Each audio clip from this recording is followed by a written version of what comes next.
Hi everyone. Wow, we are living in an alternate universe, or what? It is becoming more and more difficult to determine what is true and what is not true. Add to that bitterness, sarcasm, and cancel culture. And if you have not had enough yet, remember there is indeed the threat of World War III.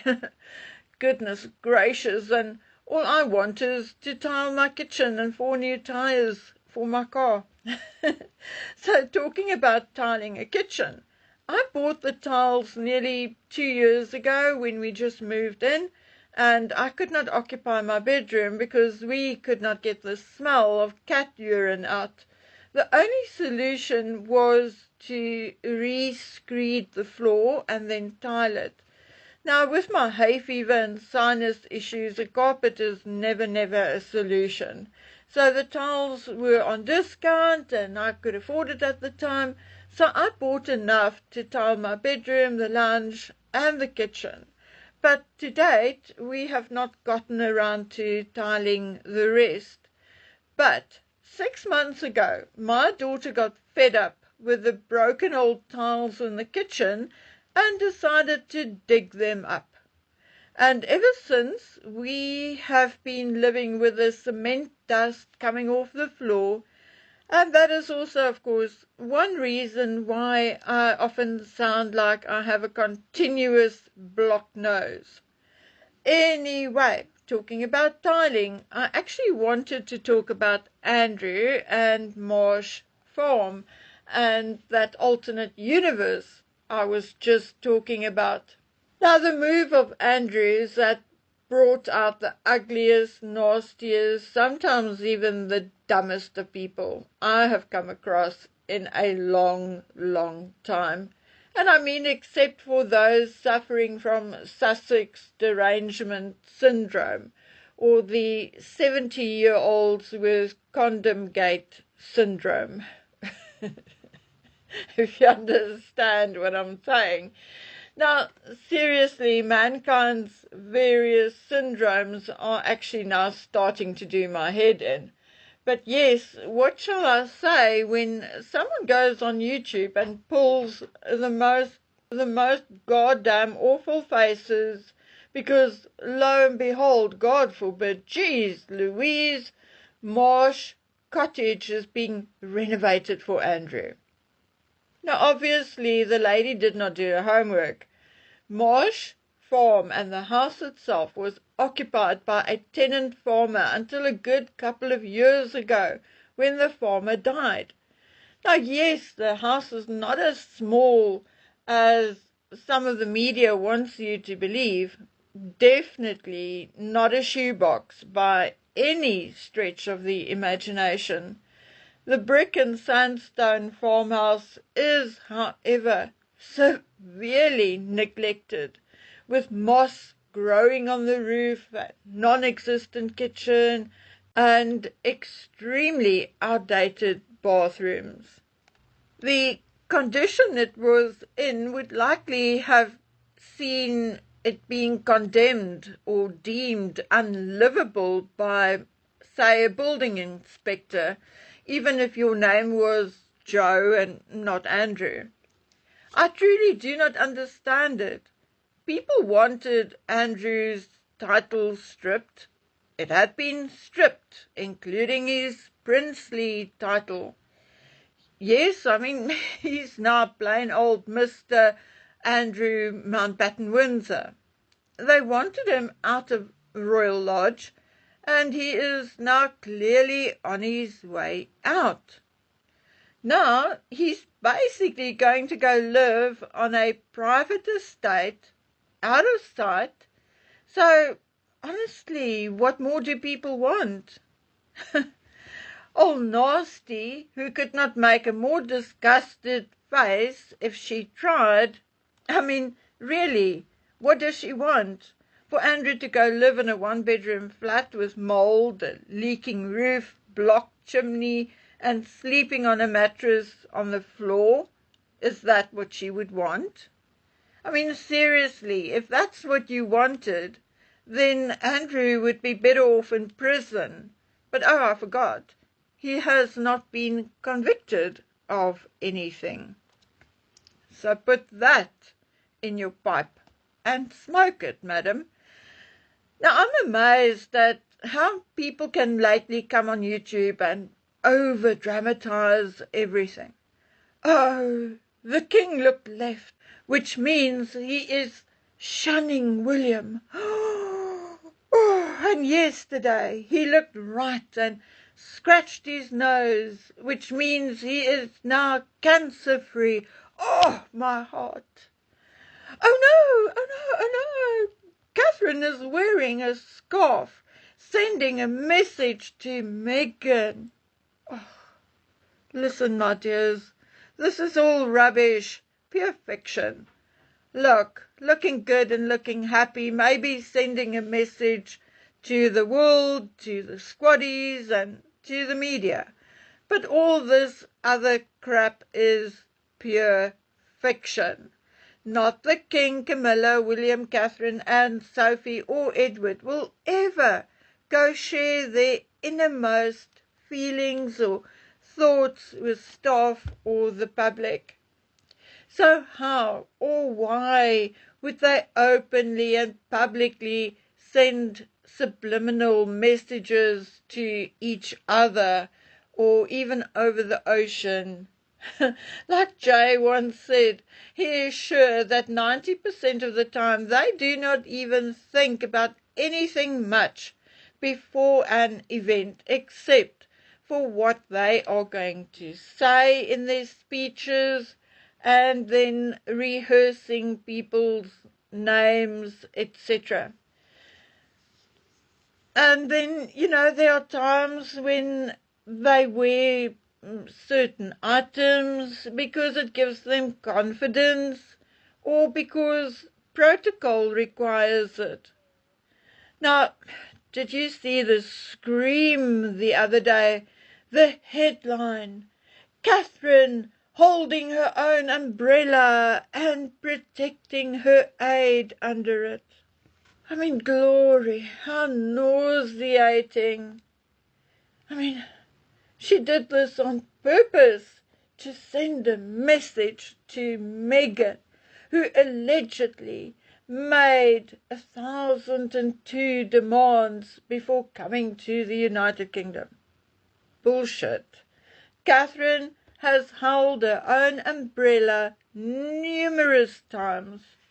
Geez, even the Queen often carried her own umbrella more often than not, because the Queen was so short.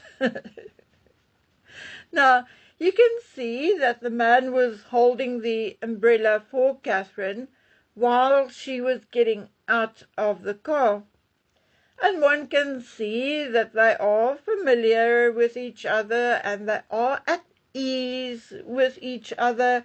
So it's almost a natural gesture or action to take the umbrella from him and then sharing it with him. I think Catherine knows that as a, say, servant, in inverted commas, that had he held it, he would have held it for her and stayed on the outside of the umbrella. So Catherine took it instead, moved a little closer to him and held it over them both. A normal, kind, typically Catherine thing to do. And I can almost guarantee you it had nothing to do with Meghan. I have said this close to 1,000 times. Not everything is about Meghan. I'm sure that the royals often don't even think about her for weeks at a time because they are busy people. They have other things that demand their attention. Anyway, we were actually still talking about Andrew. The news are really trying to pull a rabbit out of a hat. Will Sarah write an autobiography? Will Andrew write a memoir? Yes, she will. No, she won't. Yes, he will. No, he won't. Oh, for sake. Andrew, I believe, somehow, somewhere, lost his mind. I think he has gone batshit bonkers, if you ask me. Look, his brother basically sold him down the river. So had I been in Andrew's shoes, I would have taken up that offer and gone live in Abu Dhabi, in that royal palace, away from and independent of my brother.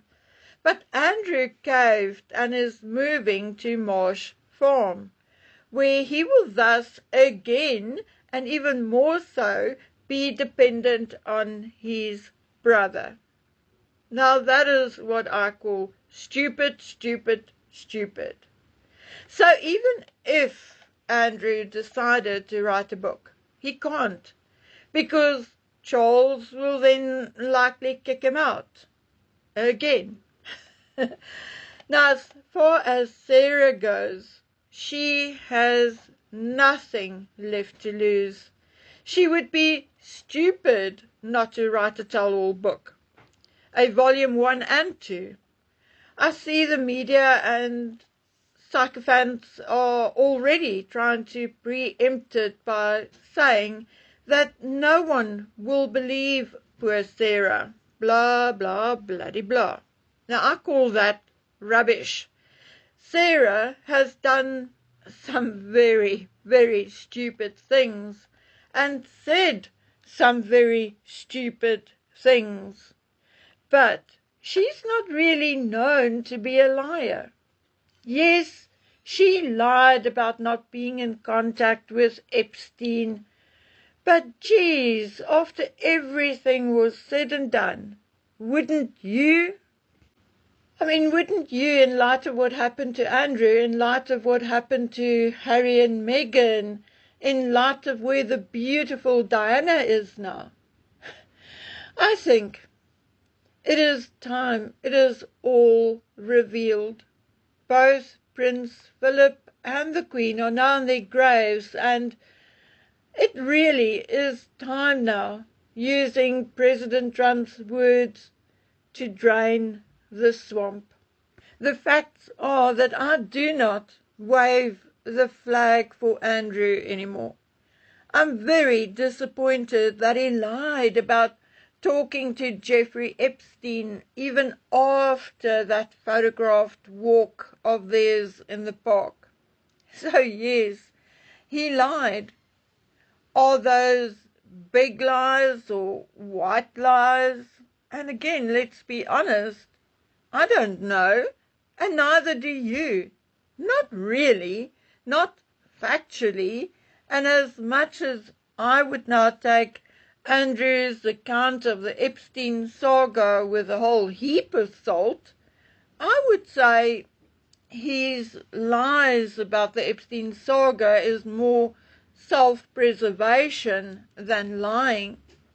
But anyway, as much as I now do not believe Andrew about Epstein, Maxwell, and the whole sordid tale, I believe Virginia even less.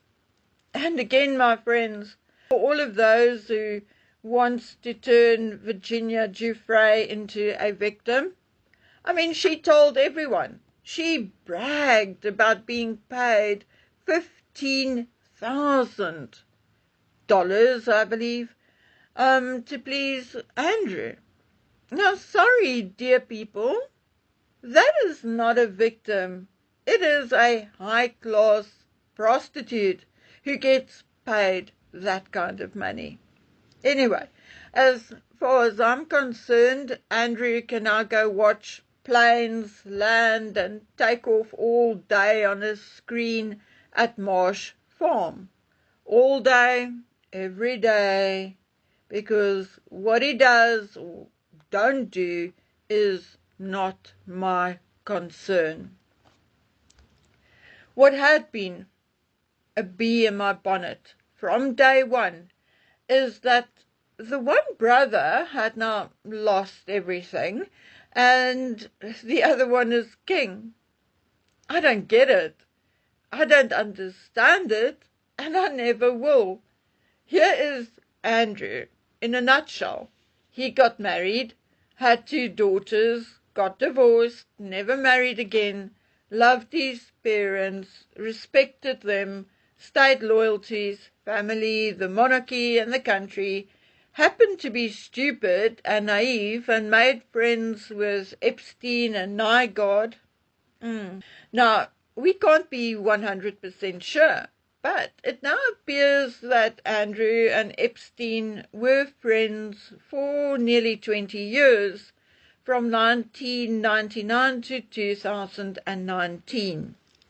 Again, we cannot be sure, but a specific visit to Nygaard took place in 2000, and the last proven time that Andrew was in contact with Nygaard was in 2005.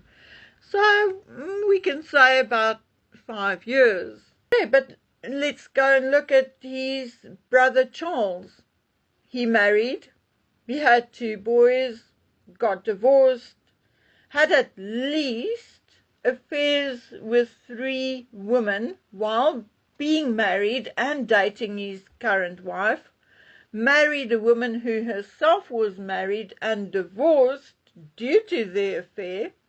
Now, that brother Charles, who was friends with one of the most prolific sexual abusers and pedophiles in the history of Britain.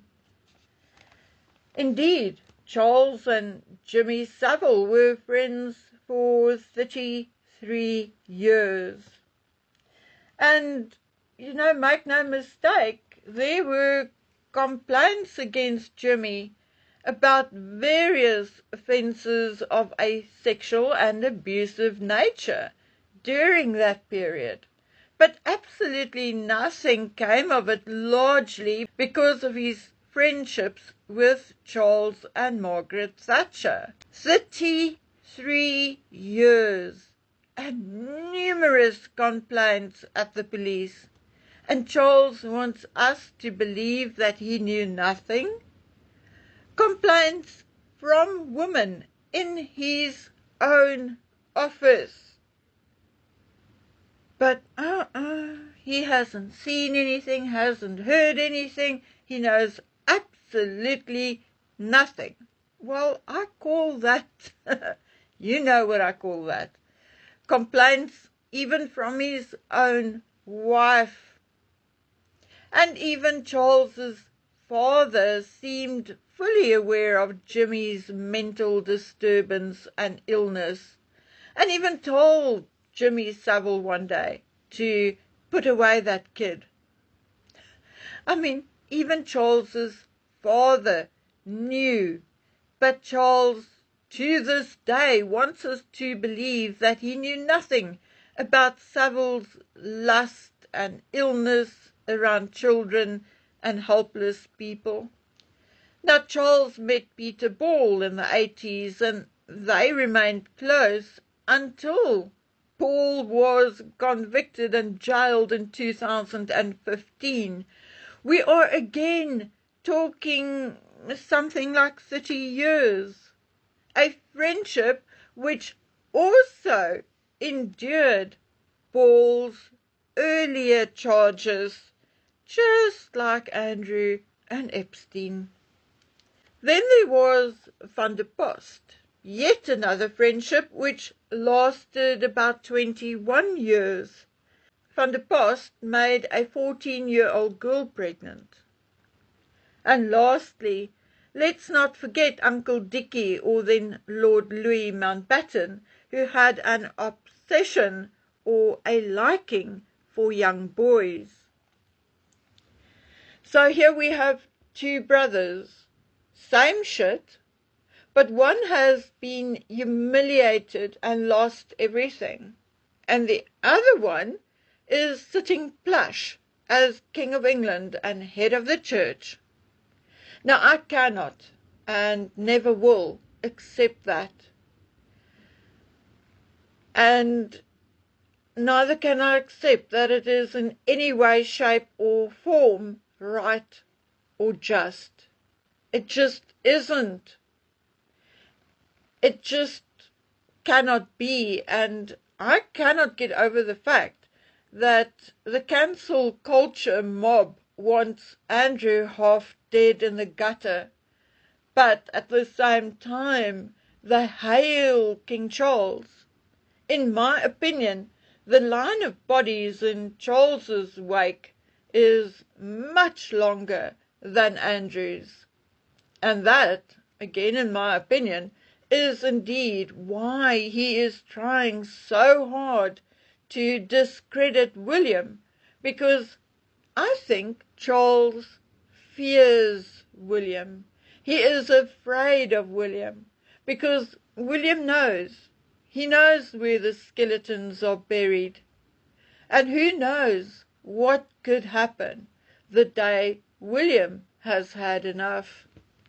Okay, my friends, and that was indeed enough for today.